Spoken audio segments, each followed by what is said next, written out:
পুলিশেন্টা আমাদের শান্তি দাবিপত্র তুলে ধরবো।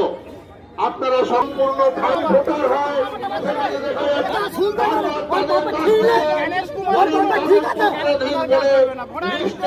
উল্লেখিত হয়েছে।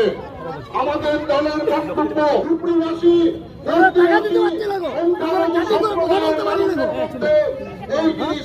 এসআইআর এর অসম্পূর্ণ চূড়ান্ত যে তালিকা গত 28 তারিখে প্রকাশিত হয়েছে, তাতে আমরা দেখতে পাচ্ছি প্রায় বুথ পিছু 2-4 জন করে ডিলিটেড, কোথাও 10-20 জন, এবং তারা বিচারাধীন এই চিহ্নিত করে একটা লিস্ট প্রকাশ করেছে যেখানে বৈধ ভোটারদের নাম বাদ দেওয়া হয়েছে, ডিলিটেড বলা হয়েছে।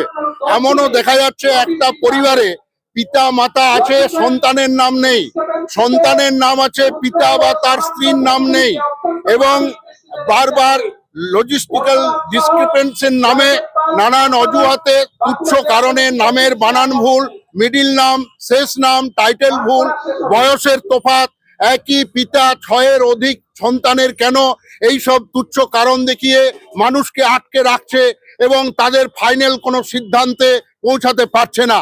বারবার বিএলওদের মাধ্যমে নতুন নতুন সার্কুলার জারি করে এখানে ডোমিসিয়াল সার্টিফিকেট পঞ্চায়েত মাধ্যমে ব্লক হয়ে এসডিও সাহেবের নিকট জমা হয়ে পড়ে আছে মাসাবধি, সেগুলো তারা ছাড়ছেন না, ফলে সেগুলো জমা দিতে পারছেন না। জমির দলিল, পাট্টার দলিল, এখানে আবাস যোজনার বাড়ি, এই সব অবৈধ বলছে, এই কাগজ দিয়েও হচ্ছে না বলছে। আধার কার্ড সুপ্রিম কোর্ট যেখানে বলছে বৈধ, এরা গ্রাহ্য করেনি।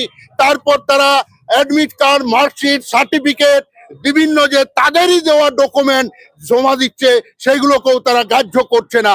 কেউ বাংলাদেশি নয়, এরা কেউ অনুপ্রবেশকারী নয়, এরা কেউ রোহিঙ্গা নয়, কেন এদের নাম বাদ যাবে? এদের বাপ 14 পুরুষ 3 পুরুষ ভোট দিয়ে এসছে, এই ভোটেই নির্বাচিত ওই প্রধানমন্ত্রী, ওই আইন মন্ত্রীরা, ওই বিচারপতিরা, এদের ভোটের দ্বারা প্রত্যক্ষ পরোক্ষভাবে নির্বাচিত। তারাই আবার বসে সংসদে আইন পাস করিয়ে আমাদের ভোটাধিকার থেকে বঞ্চিত করছে। এরই প্রতিবাদে আমরা দাবি করছি জেলা শাসকের নিকট, ইলেকশন আধিকারিকের নিকট, যাতে